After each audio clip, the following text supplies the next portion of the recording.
હાલો દોસ્તો, જય શ્રી કૃષ્ણ।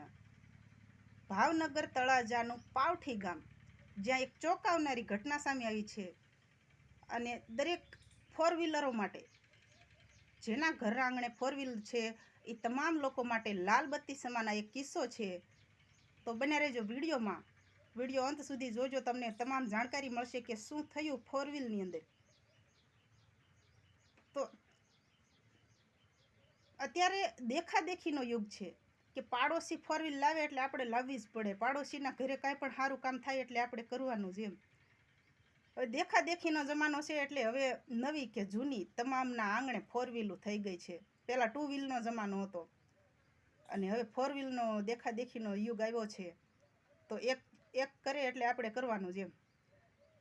એટલે ભાવનગરનું પાવઠી ગામ, તળાજા તાલુકાનું પાવઠી ગામ, અને ગામની અંદર ખેડૂત છે એ પોતાના ફળિયામાં ફોર વ્હીલ પડ્યું હોય છે અને પોતે જે છે એ બે જણા વાડીની અંદર કામ કરવા વયા જાય છે। બપોરે જાય છે ત્યાં સુધી તો બધા એ બપોરા કરીને હારે હતા। બપોર પછી સાંજે જ્યારે વાડીનું કામ કરી અને આંગણે આવે છે, ઘરે આવે છે, તો બે ભાઈ બહેન છે નાના, જેમાં 6 વર્ષની દીકરી છે અને 4 વર્ષનો દીકરો છે।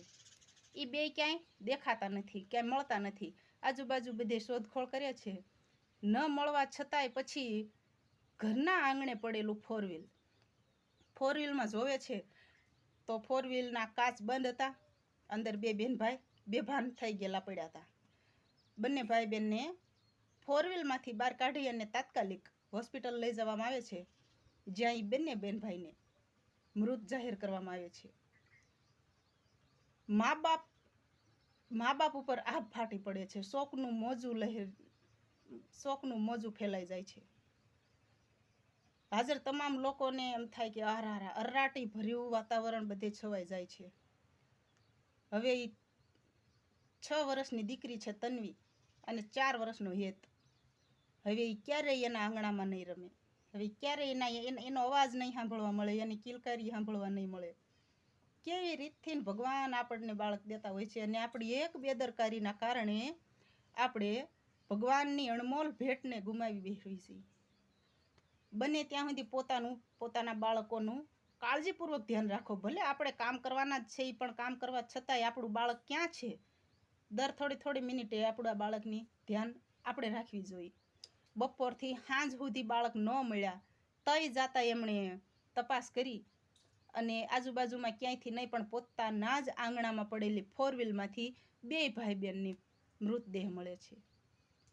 એટલે તમામ જે કોઈ લોકો હોય ફોર વ્હીલવાળાઓ, દુર્ઘટના સર્જાય એ પહેલાં થોડીક સાવચેતી રાખવી ખાસ જરૂરી છે। બસ ફરીથી મળશું બીજા વિડીયોમાં, ત્યાં સુધી આવજો બધા, બાય, જય શ્રી કૃષ્ણ, ખુશ રહેજો અને બધા લોકો પોતપોતાનું અને પોતાના પરિવારનું ધ્યાન રાખજો।